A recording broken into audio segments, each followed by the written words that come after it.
निकलो, बाहर निकल। अरे खुद से बाहर नहीं निकलेगी।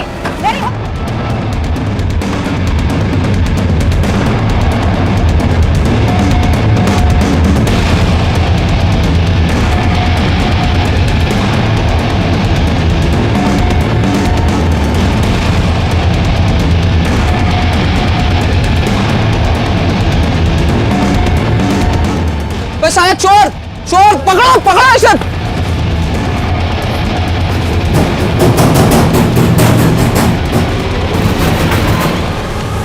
भागो तुम लोग यहाँ से, जल्दी यहाँ से, जल्दी भागो, भागो यहाँ से, जाओ यहाँ से, जल्दी जाओ यहाँ से, जल्दी जाओ। भागो भागो तुम लोग यहाँ से, जल्दी यहाँ से, जल्दी भागो, भागो यहाँ से, जाओ यहाँ से, जल्दी जाओ यहाँ से, जल्दी जाओ।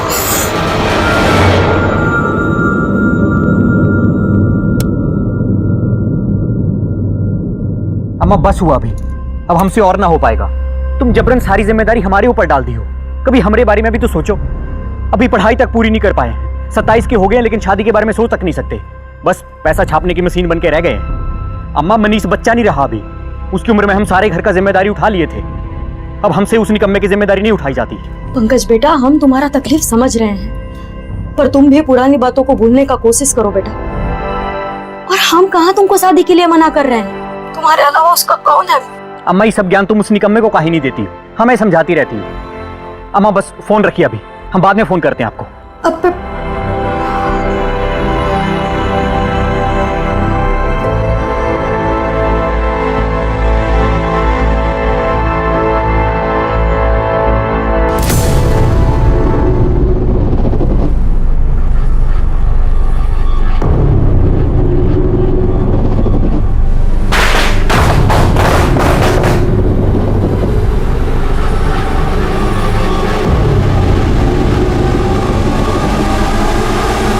नमस्कार, आदाब। मैं अनूप सोनी क्राइम पेट्रोल सतर्क के ब्लैक हेडलाइंस अध्याय के आज के एपिसोड में आप सबका स्वागत करता हूं। भगवान ने इंसान एक ऐसा जीव बनाया है जो सोच सकता है, सही और गलत का अंदाजा लगाकर फैसला ले सकता है। पर भगवान के बनाए इसी इंसान के अगर इतिहास को देखा जाए तो उसके द्वारा लिए गए कई फैसलों के बारे में यह कहना बहुत मुश्किल होता है कि वो गलत लिए गए थे या फिर सही। जाहिर सी बात है कि हम किस परिवार में, किस परिवेश में जन्म लेते हैं, ये फैसला हम नहीं ले सकते, लेकिन बाकी तमाम फैसले हम ले सकते हैं। और उनमें से कुछ फैसले ऐसे लिए जाते हैं जिनका शायद सारी जिंदगी समझ पाना मुश्किल होता है कि वो सही थे या फिर गलत। और कई बार तो जिंदगी सोच विचार का मौका भी नहीं देती, फिर चाहे वो फैसला आपकी रोजमर्रा की जिंदगी से जुड़ा हुआ हो और आपके परिवार ने लिया हो। क्या ये फैसले इस कदर गलत और खतरनाक रूप ले सकते हैं कि हमारे या हमारे किसी अपने के लिए मौत का कारण बन जाए? ए दीपू, अब कहाँ चल दिए? चुपचाप ट्यूशन निकलो, नहीं तो हम तुमको लतिया देंगे। अंकिता को देखो, घंटों पहले ट्यूशन चली जाती है। एक तुम हो, लाट साहब बने फिर रहे हो। हाँ तो अंकिता जाए तो जाए, हम नहीं जाएंगे चिरकुट के पास। पढ़ाता कम, बकैती ज्यादा झाड़ता है। ई देखो, नालायक का बस्ता भारी। तुम्हारे पापा बोल रहे थे कि अगर दीपू ट्यूशन नहीं जाएगा ना तो हमको फोन करके बोलना। अरे अंकिता गई तो है, एक का पढ़ना काफी नहीं है का? अरे वो लड़की है, उसके पढ़ने से हम लोगों को क्या फायदा होगा? और तुम लड़के हो, तुम पढ़ लिख लोगे तो हम लोगों के बुढ़ापे का सहारा बनोगे। अरे पढ़े लिख के भी तो बैठेंगे पप्पा की दुकाने पे, वो तो अभी बैठ रहे हैं। पढ़ लिख के कौन सा मील खुलवा देंगे हमारे लिए? काय के लिए फिजूल में मेहनत करवा रही हो अम्मा? और चाहे कुछ भी कर लो, पास वास तो हम होंगे नहीं। चुपचाप किताब उठाओ और ट्यूशन निकलो।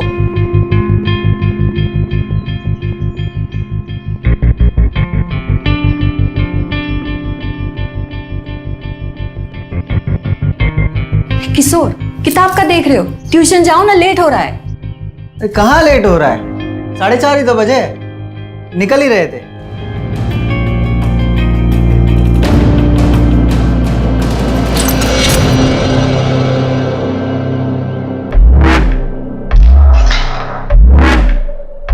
दीपू, अरे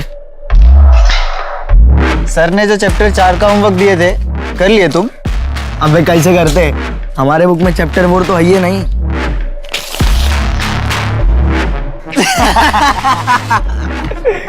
perpendicular square plus base square.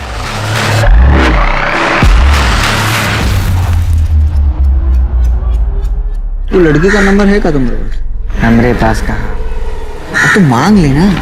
नहीं ये देखो, लंपट लोग बाहर ही मिल गए। कोई लड़की वड़की फंसाए हो या किताब हाथ में ले बस चक्कर ही काट रहे हो? अरे कहाँ मनीष भैया, सब फालतू है यहाँ पे। जब देखो किताब में घुसी रहती हैं, घास भी नहीं डालती। वो नहीं, तुम दोनों फालतू। अरे एकदम यूजलेस थे। अरे एक लड़की नहीं फंसा जाता तुमसे। हट, तुम हमारा मार्केट भी खराब कर दोगे।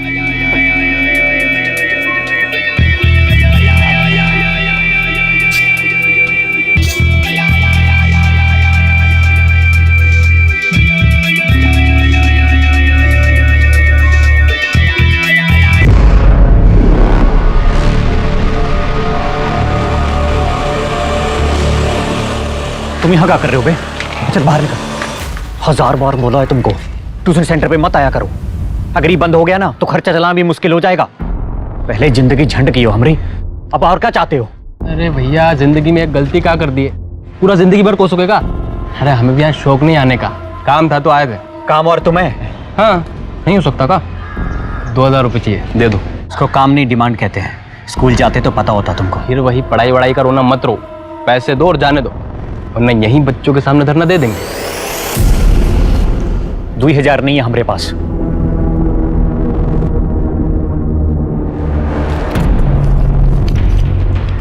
सो बस। कैसा भाई हो यार तुम? और तुमको भाई के नाम में शर्म आता है? इतना पढ़ लिख के भिखारी तुम। चुप करके निकलो यहाँ से। अभी कॉम्प्रोमाइज कर रहे हैं, अगली बार नहीं करेंगे। सुना नहीं?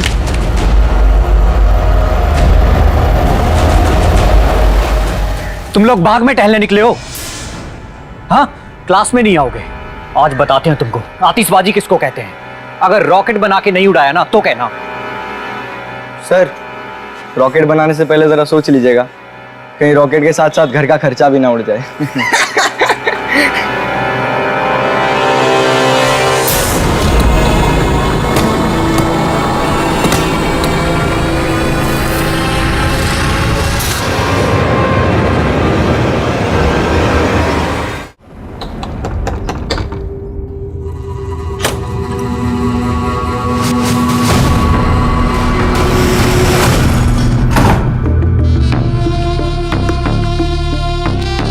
कहाँ चली लाल परी बन के?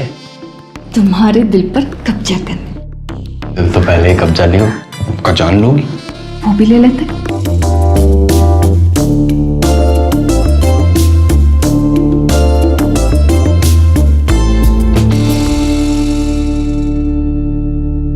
दीपू, किशोर, तुम दोनों को जो चैप्टर 4 का होमवर्क दिए थे वो निकालो। कैसे निकाले सर, जब किए ही नहीं है? काहे नहीं किए? हम किताब खोलकर देखे तो चैप्टर पर फटा हुआ था हमारी किताब में। अच्छा, और तुम? सर, हम किए थे, पर हमारी अम्मा है ना, हमारी अम्मा ने हमारे नोटबुक से होमवर्क फाड़कर उसमें रोटी बांधकर पापा को दे दी। अब हम क्या करते? ये चुटकुले सुनाना बंद करो और आगे आकर हाथ ऊपर करके खड़े हो जाओ। चलो आ। अब ये तो नाइंसाफी है ना सर। अब होमवर्क आपकी मर्जी का था तो सजा तो हमारी मर्जी की होनी चाहिए। हम एक काम करते हैं, हम क्लास के बाहर चले जाते हैं। बेस्ट। सर, ए रुको, चुप करके अपनी जगह पर बैठो। बहुत होगी तुम दोनों की बदतमीजी, वरना आज ही तुम्हारे माँ बाप को बता देंगे ये दोनों क्लास में आते नहीं है, और आते हैं तो ऊपर से बदतमीजी करते हैं। बोल दो, इसमें आप ही का नुकसान है। आज जेब से कम 700 रुपए तो निकले, अगली बार 7 रुपए भी नहीं निकलेंगे। दीपू, माफी मांगो सर से। गुरु भगवान के समान होता है ना। तुम तो चुप ही रहो, तुम्हारी वजह से हमको भी पढ़ना पड़ता है। हम तो चले। चल किशोर। Bye sir.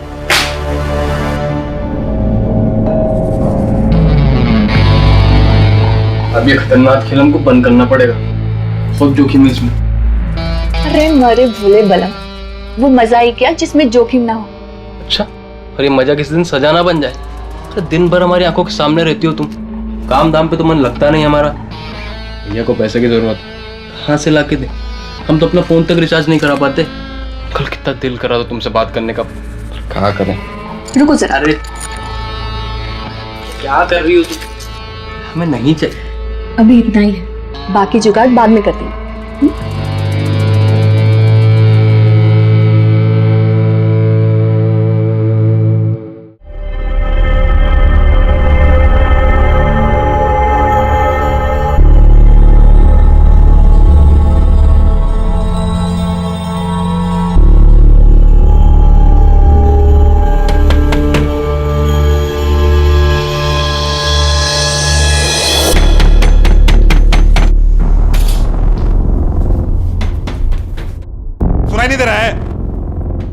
आ रहे हैं। क्या मंदिर का घंटा उठा जो बजा जा रहे हो? उड़ के आए दरवाजा खोलने। अरे बात का है, काहे इतने गर्म हो रहे हो तुम? गर्म काहे नहीं हूँ, 3 महीना हो गए तुम्हारे इस कामचोर भाई को यहाँ पे रहते हुए, अभी भी मेहमान बना पड़ा हुआ है। बर्तन देखो कैसा जूठा पड़ा हुआ है, घर देखो कैसा एकदम अस्त व्यस्त पड़ा हुआ है। इसको कुछ मतलब ही नहीं है। आज से या तो किराया देगा या तो घर से बाहर जाएगा। आधा किराया दे रहे हैं ना तुमको। आधा किराया क्या होता है? 3 आदमी रहता ना यहाँ पे, तो किराया भी 3 आदमी बटेगा बस। अरे काहे चिल्ला रहे हो? अरे फुल वॉल्यूम में भी हमको कमेंट नहीं सुनाई दे रहा है। देख लो तेवर देखो लाट साहब के। आज बर्तन धोने का बारिश का था ना, फिर भी बर्तन जूठा पड़ा हुआ है। हिंदी तो ठीक से आता नहीं है, अंग्रेजी में कमेंट्री सुन रहे हैं। चलो उठो उठो, नहीं तो लतिया देंगे। अम्मा अगर हमको तुम्हारा ध्यान रखने को बोली है तो तुम्हें भी यहाँ काम करने के लिए भेजी है, ऐसे बड़े बड़े बिस्तर तोड़ने को नहीं। पहले ही हमारी जिंदगी खराब की है तुम, ऊपर से तुम्हारा किराया भर रहे हैं, तुम्हारा पेट भर रहे हैं। अब साला जान लोगे क्या हमरी? देख लो कैसे अभी भी सोच की तरह बैठा हुआ है। काम का ना काज का, दुश्मन अनाज का साला। गाली किसको दिए बे? तुम्हारे बाप का खाते का हम। अरे बाप का बच्चा बोल रहा तू। अरे संदीप, अरे छोड़ो उसको। बना अरे नहीं, इसका जबान बहुत चल रहा है। अरे संदीप शॉट।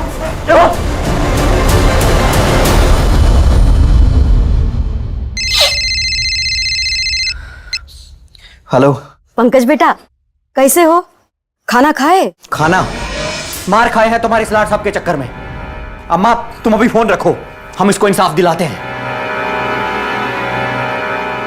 साला कैसा बड़ा भाई हो बे तुम? ये तुम्हारा रूममेट तुम्हारे सामने हमको पीट रहा है और तुम हमारी चुगली कर रहे हो। अरे तू ऐसे बड़ा भाई पे। अभी तुम हम पे थूक रहे हो, हम पे थूक रहे हो तुम। साला औकात देखा है अपना। साला हमारा जिंदगी बर्बाद की है।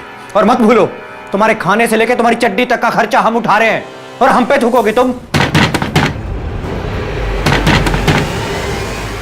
तुम तीनों अभी का अभी अपना सारा बोरिया बिस्तर बांधो और निकलो यहाँ से। रूम खाली चाहिए अभी का अभी।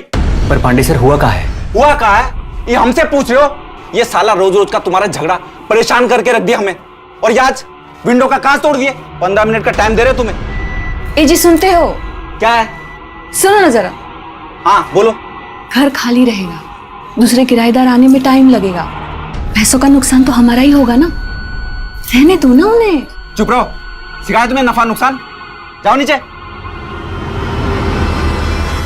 5 मिनट हो गया है, 10 मिनट में चाबी हाथ में चाहिए, 1 मिनट भी ऊपर नहीं, समझे?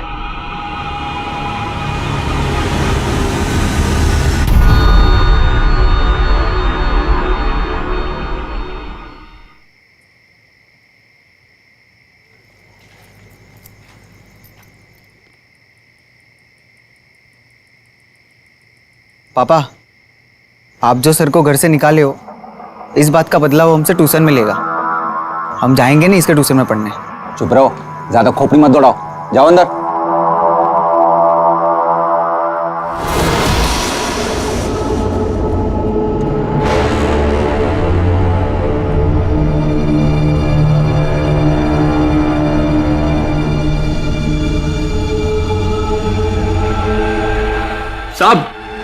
साहब हमारा बड़ा भाई पंकज 2 दिन हुआ साहब गायब है। बैठो, क्या हुआ? साहब उसका फोन भी बंद आ रहा है, हम सब जगह खोजे, वो कहीं नहीं मिल रहा। अम्मा को भी फोन किए बलिया, वहां भी नहीं गया साहब 2 दिन हो गया, पता नहीं कहाँ गायब है, और घर से सामान लेकर भी नहीं निकला। सामान लेकर नहीं निकला मतलब? तुमको बताया नहीं कहाँ जा रहा है? बताया तो नहीं साहब, अगर वो बताता तो हम उसको खोजते ना। काम क्या करता है तुम्हारा भाई? वो ट्यूशन क्लास चलाता है और खुद भी पढ़ रहा है, कोरेस्पोंडेंट से MSc कर रहा साहब। और तुमने उसे आखिरी बार कब देखा? साहब 2 दिन पहले, जब वो घर से कहीं जा रहा था तैयार होके।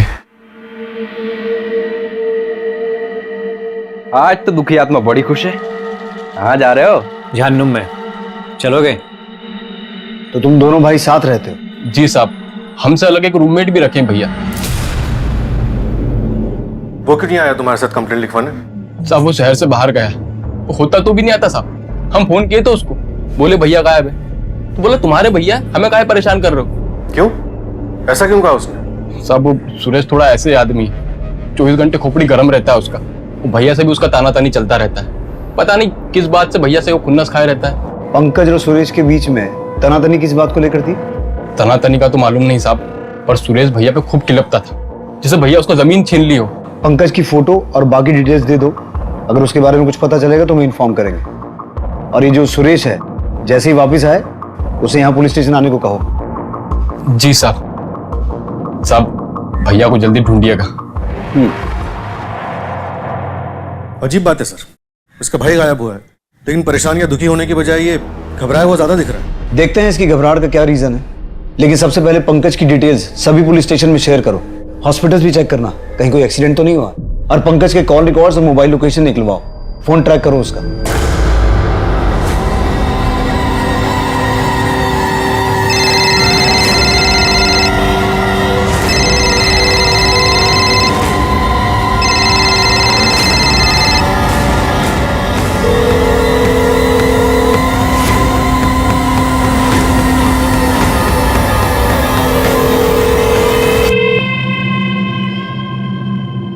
हाँ अम्मा, अरे अम्मा हम गए थे पुलिस स्टेशन। अम्मा जरा 1 मिनट रुकोगी? ये सुरेश कहाँ है? फोन क्यों नहीं उठा रहा वो हमारा? पता नहीं कहाँ है। तुमको कुछ पता भी रहता है? दिन भर बैठे बैठे ऊँगते रहते हो यहाँ। पंकज मिश्रा एक छोटे शहर का साधारण सा लड़का मैथ्स की ट्यूशन चलाकर जैसे तैसे अपना गुजारा कर रहा था। यह साधारण सा दिखने वाला लड़का अचानक एक दिन रहस्यमय तरीके से गायब हो जाता है। पुलिस उसकी तलाश में हर जगह, hospital, railway station, bus depot पूछताछ करती है, लेकिन कहीं से पंकज की कोई खबर नहीं मिलती। पुलिस पंकज मिश्रा का फोन ट्रैक कर रही थी, लेकिन गायब होने के बाद से ही उसका फोन स्विच ऑफ आ रहा था। पर 2 दिन बाद पुलिस को एक बड़ी कामयाबी मिली। भैया सुनिएगा, ये फोन बेचने का है और थोड़ा सा जल्दी कर दीजिएगा, हमें निकलना है। सर, पंकज के फोन के बारे में एक इंपॉर्टेंट इन्फॉर्मेशन हाथ लगी। उसका फोन थोड़ी देर पहले स्विच ऑन हुआ था। किसी ट्रक के क्लीनर ने उसे बेचने की कोशिश की थी। उस क्लीनर को पकड़ लिया गया है और उसे यहाँ क्वेश्चनिंग के लिए लाया जा रहा है। चल बोल भाई, क्या मजबूरी थी, क्यों बेच रहा था फोन? साहब वो हमको, क्योंकि वो फोन तेरा नहीं था, पंकज मिश्रा का था, और हम उसके फोन का IMEI नंबर ट्रैक कर रहे थे। अब ये बता, फोन मिला कहाँ से? साहब हम तो माल दे के आ रहे थे साहब। साहब हम ट्रक के पीछे सोए हुए थे, हमें पेशाब लगा तो हम उस्ताद को बोले गाड़ी रोकने के लिए। जब हल्के होके निकले तो ये फोन ट्रक के पीछे भरा हुआ था। कहाँ रोका था ट्रक?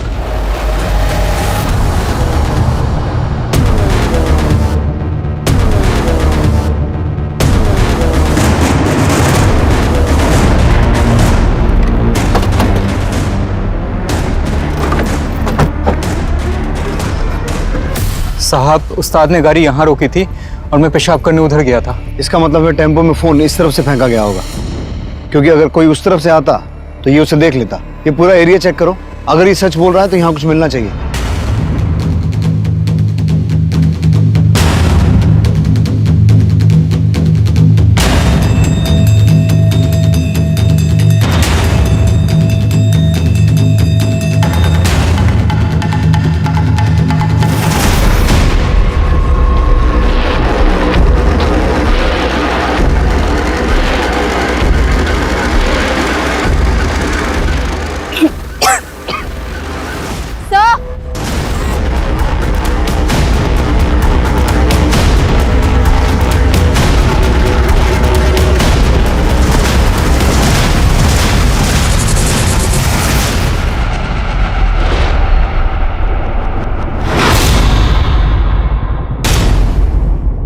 आंखें निकाली गई हैं सर, और बॉडी काफी सड़ चुकी है। पंकज ही लग रहा है।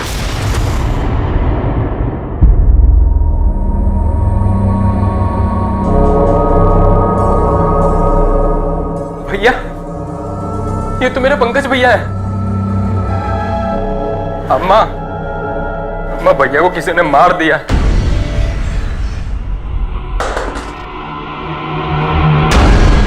इसका मर्डर बहुत बेरहमी से किया गया है। एक आदमी ने इसके पैर पकड़े हैं और दूसरे ने छाती में चढ़कर इसे गला काट दिया। आप बता सकते हैं इसका मर्डर कब हुआ होगा? 4-5 दिन पहले। और हाँ, इसकी आंखें मरने के बाद नहीं, जब ये जिंदा था तब निकाली गई हैं और उसके बाद इसका गला काटा गया है। मतलब कि मर्डरर इसे मारना नहीं बल्कि तड़पा के मारना चाहता था। निकला है बिल से बाहर, मार दी हमारे भैया को।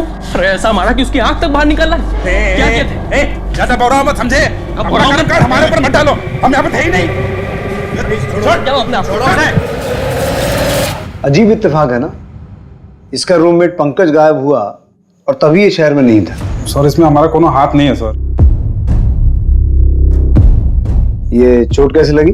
वो सब मोटरसाइकिल से जा रहे थे तो ठोक दिए थे गलती से किसी को, तो सब मिलके कूट दिए हमको। कमाल है। एक और इत्तेफाक। काम क्या करते हो? एंटरटेनमेंट इंडस्ट्री में है, फिल्म दिखाते हैं लोगों को। Entertainment industry? पंकज को कैसे जानते हो? सर हमको किराए पे रूम चाहिए था, तो ब्रोकर मिलवाया था हमको। तो ब्रोकर बोला कि साथ में मिलकर रूम ले लो। उसके बाद सब ठीक चल रहा था सर। फिर ये आ गया रहने के लिए। इसके चक्कर में हमारा पंकज से लगभग रोजे लड़ाई होता था, और एक बार तो मकान मालिक आधा रात को हम लोग को घर से बाहर निकाल दिया। जब अकेले थे तो ठीक था, आधी रात में सड़क पर ला दिए हो तुम। हाथ जोड़ के विनती कर रहे हैं तुमसे, प्यार से निकल जाओ यहाँ से, वरना धक्के मार मार के तुम्हें निकाल देंगे। और तुम क्या थूकोगे बे हम पे? अरे हम थूकते तुम जैसे भाई पे। थू, जाओ यहाँ से।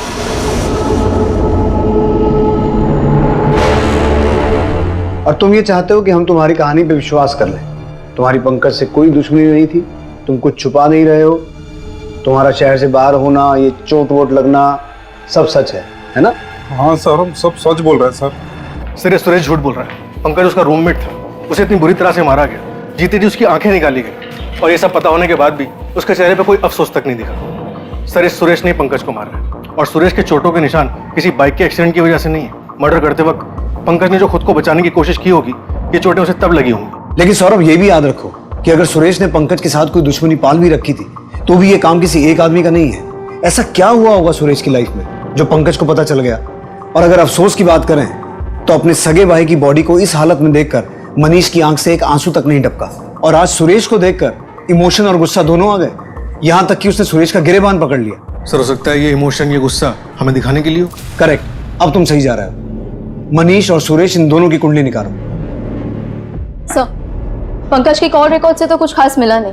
फैमिली के अलावा उसे ज्यादातर कॉल स्टूडेंट्स और उनके पेरेंट्स के आए, और हाँ, उसे लास्ट कॉल मुन्ना चौधरी के फोन से किया गया था, जिसके बच्चे पंकज के ट्यूशन में पढ़ते हैं। हमें एक बार पंकज की ट्यूशन क्लासेस में पढ़ने वाले सभी बच्चों से बात करनी चाहिए। सौरभ, पायल, हमें पंकज के पुराने मकान मालिक से भी एक बार बात करनी होगी। ये पता लगाना होगा कि ऐसा क्या हुआ था जो रातों रात उसने इन्हें घर से निकाल दिया। अरे निकालते नहीं तो क्या करते? रोज रोज घर में लड़ाई झगड़ा तोड़ फोड़। उस दिन तो खिड़की का कांच तोड़ दिए। इतना परेशान किए कि किशोर के बाबा ने सुरेश से अपना बिजनेस बंद कर दिया। कान पकड़ लिए उसके बाद कि आज के बाद किसी बैचलर को अपना घर किराए पे नहीं देंगे। हाँ सर, ये नंबर तो हमारे नाम पर ही है, लेकिन हम इसका इस्तेमाल नहीं करते। हमारा बेटा दीपू इस्तेमाल करता है। हाँ सर, हम फोन किए थे पंकज सर को ये जानने के लिए कि ट्यूशन का फीस कब जमा करना है। दीपू और किशोर पंकज सर को बहुत परेशान करते थे। रोज उनके चिल्लाने के, गुस्सा होने के बाद भी उनकी क्लास छोड़ के चले जाते थे। तो दोनों उल्टा सर को ही धमकी देते थे कि बता दीजिए आपकी आमदनी कम होगी। वो लोग इस बात का खूब फायदा उठाते थे कि सर को पैसे का जरूरत था ना। हाँ साहब, हम सुरेश के धंधे में पैसे लगाए थे। हमको तो लगता है कि पंकज भी धंधे में उसका पार्टनर था। एक दिन वो दोनों किराया देने आए थे, तब सुरेश ने हमको डील ऑफर किया था। अरे बहुत बढ़िया ऑफर दे रहे हैं आपको पांडे जी। इतना प्रॉफिट होगा कि किराया तो आपको चिल्लर लगेगा, छोटी लागत ज्यादा मुनाफा। अब बाकी तो आप पूरे गांव में फेमस हैं। प्रणाम सर। प्रणाम किशोर, होमवर्क कर लिए तुम? जी, वो तो ट्यूशन से आते ही कर लिए थे। अभी तो आगे की पढ़ाई कर रहे थे। टेस्ट रखेंगे अगले हफ्ते। रख लीजिए, हमें कौन सी देनी है? देखो, रिस्क लेने से हम डरते नहीं हैं, लेकिन पता तो चले कि धंधा क्या है। धंधा अंधा छोड़िए ना, आप बस नोट गिनने का तैयारी कीजिए।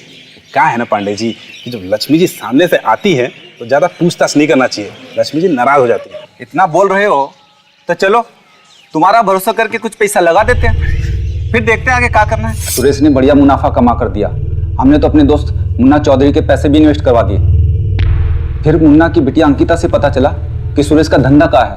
बाबा, दीपू और किशोर खुद को बर्बाद कर रहे हैं। वो जो सुरेश है ना, वो इनके उम्र के बच्चों का भविष्य बिगाड़ रहा है।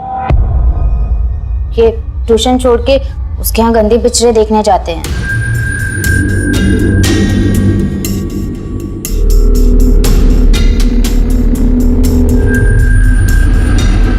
और सुरेश, कुछ नया लाए हो मार्केट में या फिर वही पुराने वाले से खेल रहे हो? बेटा, आज खेल भी नया है और पैसा भी। मालो लाए हो कि नहीं? छुट्टे रखो सुरेश भैया, मजे करो। पढ़ाई लिखाई पे तो तुम्हारा दिमाग लगता नहीं, फालतू चीज में तुम्हारा दिमाग बहुत तेज चलता है। फालतू चीज में जब हमें पता चला कि सुरेश हमारे ही पैसे से हमारे बच्चे का जीवन बर्बाद करने का धंधा कर रहा है तो हमने बिजनेस से हाथ खींच लिए और उसे घर से बाहर निकाल दिया।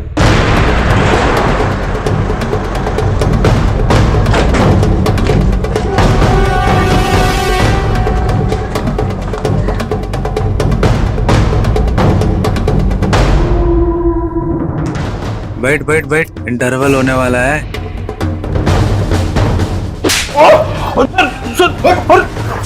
ऐसे हमारी फिल्म बनाता हूँ नहीं तो। सर बता रहे सब बता रहे, हम लड़का लोग के स्कूल के बाहर वो ब्लू फिल्म पार्लर चलाते हैं। पंकज को तेरे इस बिजनेस के बारे में पता था? सर अब कुछ नहीं किया सर, हम सच कह रहे हैं सर। जो पूछा है उसका जवाब दे। पंकज को तेरे इस बिजनेस के बारे में पता था? हाँ सर पता था। पैसे का जरूरत तो तुमको है, और हम जो बिजनेस बता रहे हैं ना तुमको, उसमें कम लागत है और बढ़िया मुनाफा है। इसलिए कह रहे हैं थोड़ा सा पैसा मिलाओ और नोट छापो, और उसके बाद वो जो तुम्हारा कामचोर भाई है उसका कोनो टेंशन लेने का जरूरत नहीं पड़ेगा, और अपना जिंदगी अपना मर्जी से जियोगे तुम। तूने उसे डील समझाई और उसने तुझे धमकी दी कि तेरे अवैध धंधे के बारे में पुलिस में रिपोर्ट कर देगा। हम जानते हैं सुरेश, पिछले 12 साल में 12 धंधे कर चुका है, सब में लॉस हुआ है तुझे। यह अकेला बिजनेस था जिसमें तुझे फायदा हुआ, जो पंकज की वजह से खतरे में था। इसलिए तूने पंकज का मर्डर किया और उसे सबक सिखाने के लिए जीते जी उसकी आंखें निकाली। और हमें पता है यह काम तूने अकेले नहीं किया, कोई शामिल था तेरे साथ। बोल कौन था वो? बोल। नहीं सर ऐसा कुछ नहीं हुआ था सर, कौन धमकियों के दिया था वो हमको। सौरभ, पंकज को पैसों की जरूरत तो थी, हो सकता है उसने इन्वेस्ट किया हो और बाद में बिजनेस की किसी बात को लेकर झगड़ा हो गया हो। पंकज की बैंक डिटेल्स चेक करो, अगर प्रॉफिट हुआ होगा तो सामने आ जाएगा, और हो सकता है उससे पंकज के मर्डर का सच भी सामने आ जाए।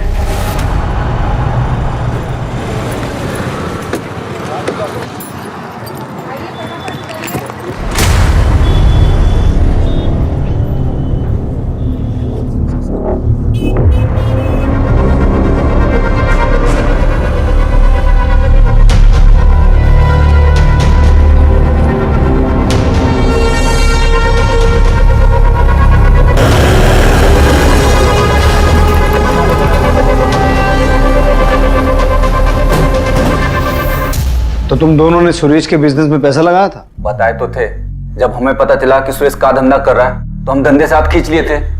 सर अंकिता से जब हमको पता चला कि मुनाफे के लालच में सुरेश जो हमारे बच्चों के साथ उनका जिंदगी बर्बाद कर रहा है, उनका भविष्य बर्बाद कर रहा है, तो हम दोनों ने उसके धंधे से अपना पैसा वापस ले लिया। अच्छा मुनाफा कमाया तुम दोनों ने, लेकिन जब ये बात पंकज को पता चल गई तो वो तुम्हारे लिए मुसीबत बन गया। इसलिए तुम दोनों ने सुरेश के साथ मिलकर उसे रास्ते से हटा दिया।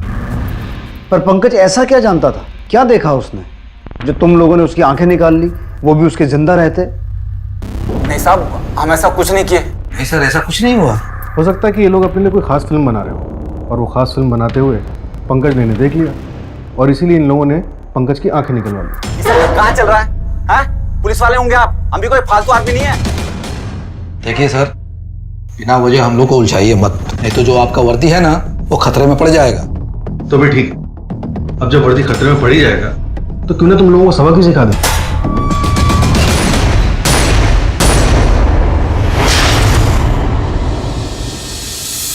सर हो सकता है आधी रात को घर से निकालने का प्लान इन तीनों ने मिलकर बनाया हो, ताकि सारा का सारा शक मनीष पर आए कि उसी ने पंकज का मर्डर किया है। वरना उसे उसी रात क्यों निकाला? क्योंकि पांडे की बीवी ने तो बताया था कि झगड़े तो आए दिन होते थे। पॉसिबल है, पर फिर भी मुझे लगता है कि हमें मनीष पर भी नजर रखनी चाहिए। और ऐसा पहली बार नहीं होगा कि एक भाई ने दूसरे भाई का मर्डर किया हो। हमने पहले भी जमीन, लड़कियां, किसी और मामले में ऐसे केसेस देखे हैं। और वो कौन होगा जिसने पंकज को इतनी बेरहमी से मारने में मनीष का साथ दिया होगा? सर हो सकता है बच्चों ने उसका साथ दिया हो, पढ़ाई या पंकज की धमकियों से बचने के लिए मर्डर कर दिया हो उसका।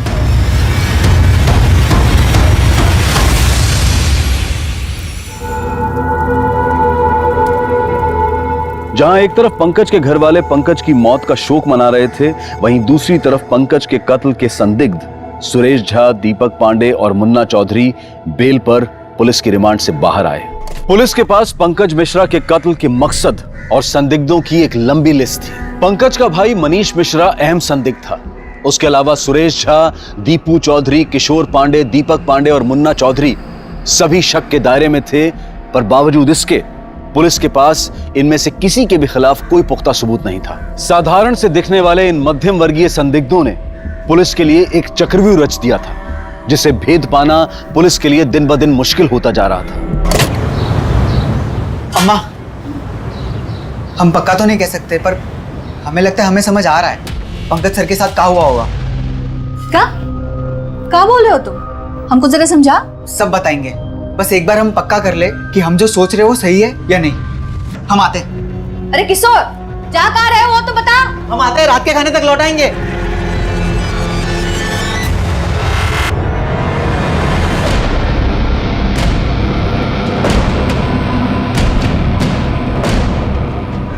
साहब, इतना बोल के किशोर जो घर से निकला लौटा ही नहीं। बोल रहा था पंकज सर के बारे में कुछ जानता है।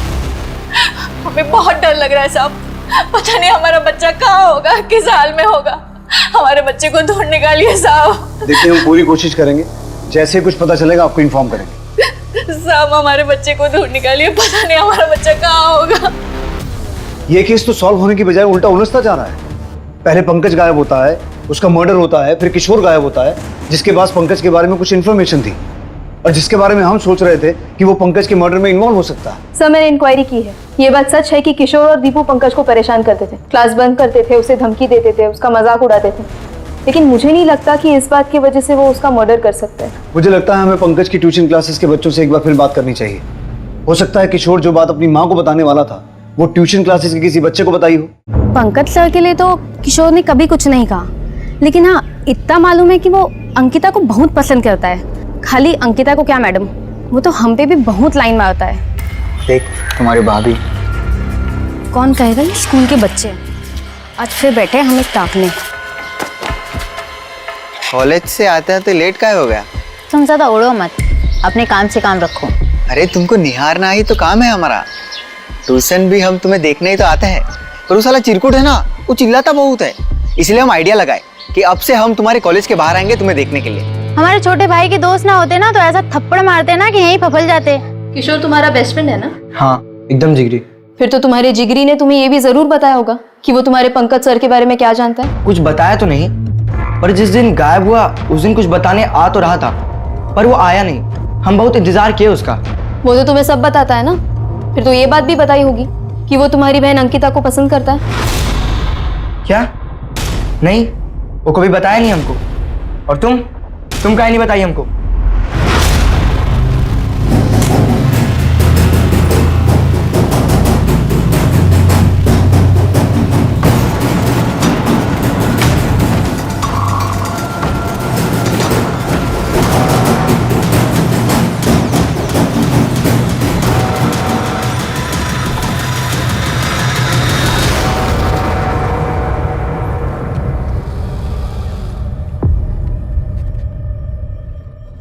चोर चोर पकड़ो पकड़ो इसे, पकड़ो। अबे तुम तो वही हो, तुम ही से हम बाइक खरीदे और तुम ही हमारी बाइक चुरा रहे हो। चलो तुम थाने चलो। अब बताते हैं सर। साहब, पहले हम लोग मोटरसाइकिल बेचते हैं, बेचने के जब पैसे मिल जाते हैं तो उसको फिर चुरा लेते हैं, तो दूसरे ग्राहक को बेच देते हैं। इस तरह हम एक ही गाड़ी को ना अलग अलग कई ग्राहकों को बेच देते हैं सर। तेरे अलावा और कौन कौन है इस बाइक चोरी के गैंग में? बोल। तीन लोग हैं सर। शहर में सेकेंड हैंड बाइक बेचकर खुद उसे चोरी करने वाला गैंग हाथ लगा है। इस गैंग के सरगना का पंकज मर्डर केस से कनेक्शन सामने आया है। किसका? ये सर।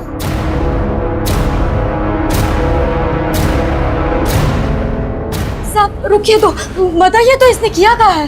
बाइक चुराता है ये, बाइक चोरी के गैंग से जुड़ा हुआ है।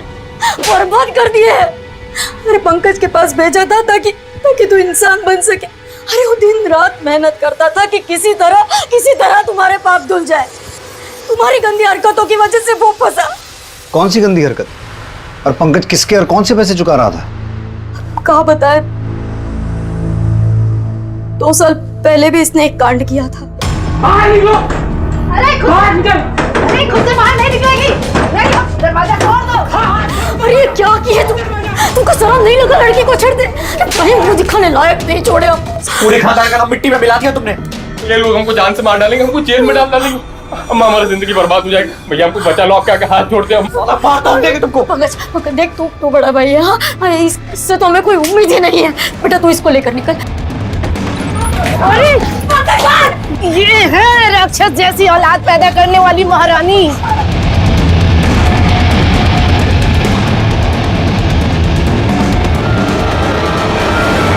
इसके किए का सजा हम दोनों को भुगतना पड़ा। लड़की के परिवार ने मामला दबाने को और पुलिस में ना जाने का 5 लाख रुपया मांगा। पंकज ने कहां से कर्जा लिया और उनका पैसा दिया। फिर वो यहाँ आ गया काम की तलाश में। तब से अब तक पाई जोड़कर वो इसका कर्जा उतार रहा था, लेकिन इसको शर्म नहीं आया।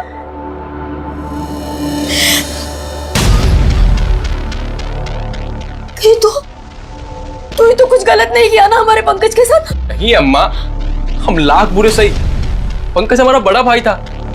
हम उसके साथ ऐसा कुछ करने का सोच भी नहीं सकते। बाइक चोरी का धंधा भी हम इसलिए कि भैया का हाथ बटा सकेंगे। चल तेरी अच्छाई थाने में चल के देखेंगे। चल साहब तुम तीनों कब से चोरी कर रहे हो? साहब बस वो 1 महीने से साहब। पंकज को तुम्हारी इस बाइक चोरी के बारे में पता चल गया था, इसलिए तुम लोगों ने उसका मर्डर कर दिया। और किशोर को इसलिए मार दिया क्योंकि शायद उसे पता चल गया था कि तुमने पंकज के साथ क्या किया। अब बताओ किशोर के साथ क्या किया तुमने? उसे भी मार दिया। और मनीष तू तो किशोर का दोस्त था ना, बच्चे को भी तो अपनी तरह बनाना चाह रहा था, अंकिता को पटाने में उसकी मदद कर रहा था। नहीं साहब, हम तो उस किशोर के मजे लेने जाते थे। वो अंकिता बहुत जोर अड़काती थी उसे। सब हम सच कह रहे हैं, हमने भैया को नहीं मारा और हम ना ये जानते कि किशोर कहाँ गया। सब हमारा गलती इतना सा है बस कि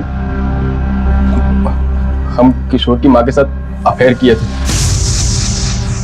वो हमने नहीं किया था साहब, वो खुद हमारे पास आई थी। हम उन्हीं के घर में किराए से रहते थे ना, जब कोई नहीं होता था तो वो बहाना बनाकर आ जाती थी, तो हम भी थोड़ा थोड़ा।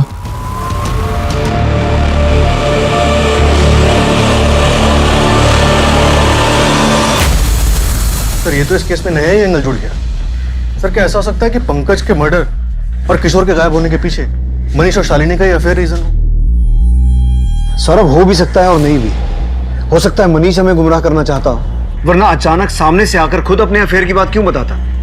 और अगर पांडे को उनके अफेयर की बात पता चल गई थी तो वो पंकज को इतने बुरे तरीके से मारने और अपने खुद के बेटे को गायब करवाने की बजाय मनीष और शालिनी को मारता।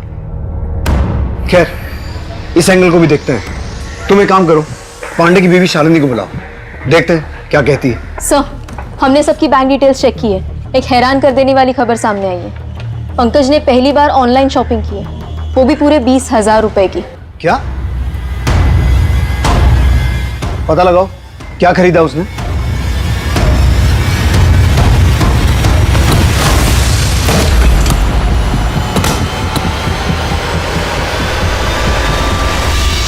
ये क्या बोल रहे हैं आप लोग? ऐसे कुछ नहीं था। वो मनीष हमारे साथ जबरदस्ती किया था साहब। आप कह रहे हैं कि मनीष ने आपके साथ जबरदस्ती की थी, जबकि उसका कहना है कि आपने उसे उकसाया था।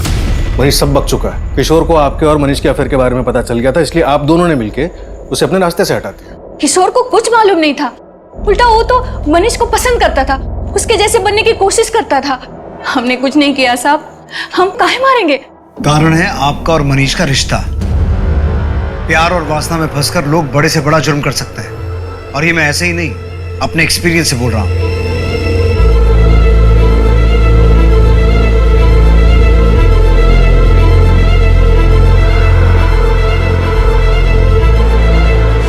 सर पंकज ने ऑनलाइन कोई ज्वेलरी मंगाई है। क्या? उसकी माँ तो कह रही थी कि पंकज पाई पाई जोड़कर कर्जा उतार रहा था। शादी प्यार मोहब्बत, इसके लिए ना तो टाइम था ना ही पैसा। डिलीवरी ट्रैक की?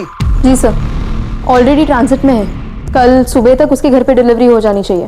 पंकज की माँ को इन्फॉर्म करो, जैसे ही वो पार्सल उनके घर पे आए उसे पुलिस स्टेशन लेकर आए। ये पंकज मिश्रा घर है? जी। आप कौन? मैं उसकी माँ हूँ। उनका पार्सल है, पैसे ऑनलाइन पे हो गया।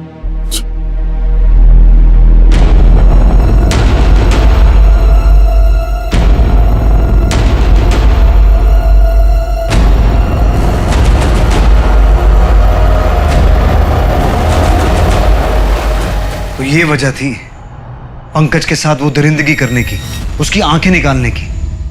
अरे कहाँ ले जा रहे हैं आप लोग हमारी बिटिया को? इसने किया क्या है बताएंगे आप लोग? सर, हमारी बिटिया पढ़ने लिखने वाली लड़की है, आप लोगों को जरूर कोई गलतफहमी हुआ है। आखिर इसने किया क्या है? लेके कहाँ जा रहे हैं आप लोग? बिठाओ सबको अंदर। अरे क्या कर रहे हैं आप? अरे ये पंकज ने तुम्हारे लिए ऑनलाइन ऑर्डर किया था, क्यों?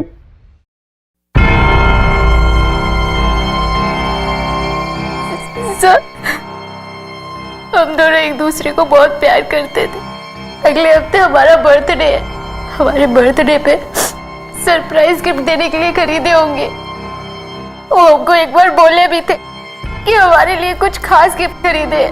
इतनी सी बात पूछने के लिए आप पूरे मोहल्ले में हमारा तमाशा बना दिया। अरे इतना बात तो आप वहां भी पूछ सकते थे ना। अब तो आपको पता चल गया कि इसने कुछ नहीं किया। अब तो हम जा सकते हैं ना। चलो अंकिता, बस कीजिए। और कितना नाटक करेंगे आप लोग? यही लोग मारे हैं पंकज को। ये तीनों मिलके मर्डर किए उनका। हम दोनों एक दूसरे को बहुत प्यार करते थे। हम कहीं मिल नहीं सकते थे, हम कहीं बात नहीं कर सकते थे। इसीलिए हम हर रोज 2 घंटे पहले ट्यूशन चले जाते थे, सबसे पहले।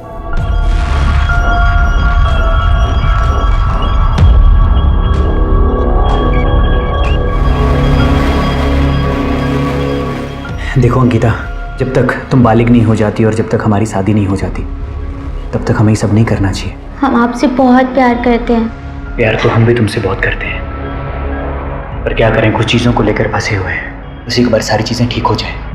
अगर बिना चीज़ें ठीक हुए तुम्हारे घर वालों को हमारे रिश्ते के बारे में पता चल गया तो वो कभी नहीं मानेंगे। जब तक हम नहीं चाहेंगे किसी को कुछ पता नहीं चलेगा।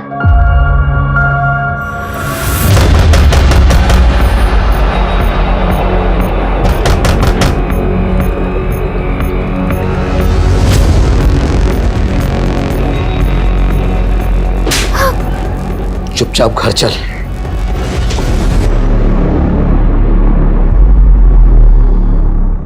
बाबा बहुत गुस्से में थे और जब हम सुने तो हम भी सुनने रह गए। उसका हिम्मत कैसे हो हमारी बहन को हाथ लगाने का?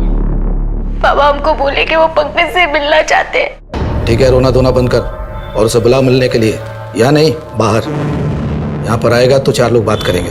हम पापा की बात सुनकर इतना खुश हो गए कि हम सोच ही नहीं पाए कि बाबा हमें क्यों बोल रहे हैं कि दीपू के फोन से पंकज को कॉल करने के लिए, और काहे उन्हें रात को बुलाने के लिए बोला।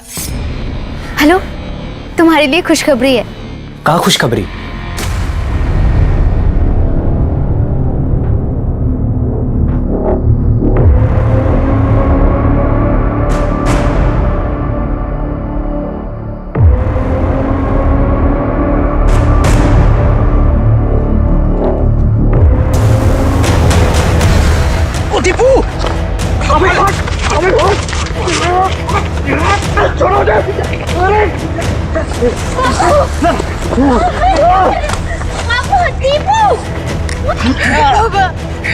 बाबा प्लीज छोड़ो।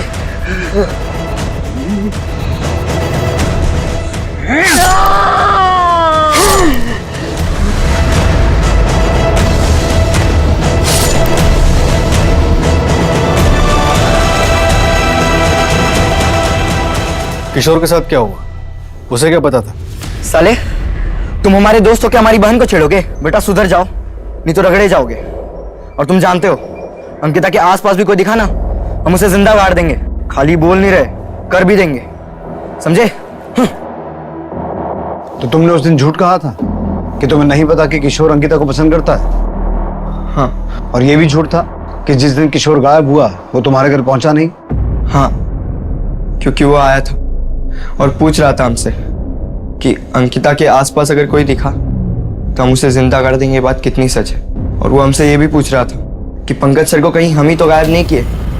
लेकिन हम दोनों को बात करते हुए हमारी अम्मा सुन लेती है और अम्मा घबरा गई कि कहीं ये बात जाके वो पुलिस को ना बता दे। अरे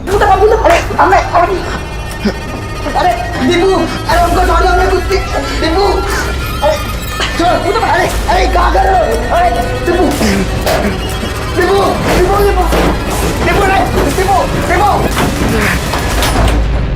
घबराहट में हम बक्से में तो उसको बंद कर दिए। उसके बाद से हमको कुछ सूझा ही नहीं रहा था, पर इतना हम समझ गए थे कि उसको जाने नहीं देना है।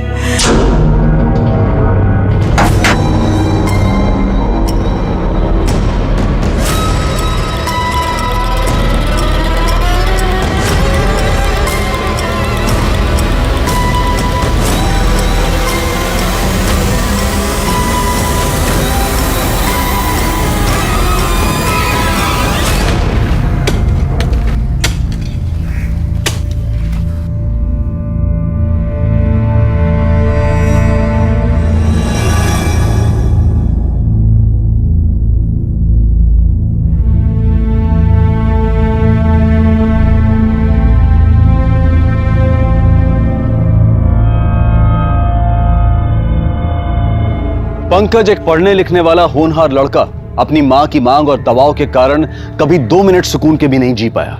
यह सही है कि घर के बड़ों को छोटों की जिम्मेदारी उठानी चाहिए, लेकिन उसकी भी एक सीमा और कुछ नियम बहुत जरूरी हैं जो कि पंकज की मां समझ नहीं पाई और मनीष को पंकज पर लाद दिया। इससे अच्छा तो यह होता कि वो इतना दबाव मनीष पर बनाती जिससे वो खुद अपने जीवन की अहमियत समझता और उसे सफल बनाने की ओर ध्यान देता, बजाय आवारागर्दी और जुर्म की तरफ जाने के। अगर हर फैसला इस कदर सही होता तो हालात अलग होते। जैसे पंकज ने एक थोपा हुआ फैसला लिया कि वो मनीष की ज्यादतियां सहेगा और एक नाबालिग लड़की अंकिता से संबंध बनाए। जैसे मुन्ना चौधरी ने फैसला लिया कि गैर बिरादरी का गरीब लड़का उनका दामाद कभी नहीं हो सकता। जैसे दीपू ने फैसला लिया कि वो पंकज के कत्ल में भागीदार होगा। इन सभी गलत फैसलों ने कहीं किसी मासूम की जान ली तो कहीं किसी को अपराधी बना दिया, जिसके कारण पंकज और किशोर अपने आसपास के लोगों और जान पहचान वालों की वजह से आहत हुए और मारे गए। अब मैं अनूप सोनी आपसे विदा लेता हूं। फिर मुलाकात होगी क्राइम पेट्रोल सतर्क के ब्लैक हेडलाइंस अध्याय में एक और नए केस के साथ। और याद रखें, क्राइम और आपके बीच में सिर्फ इतना फर्क है कि आप कितने सतर्क हैं। सतर्क रहें, सुरक्षित रहें। जय हिंद।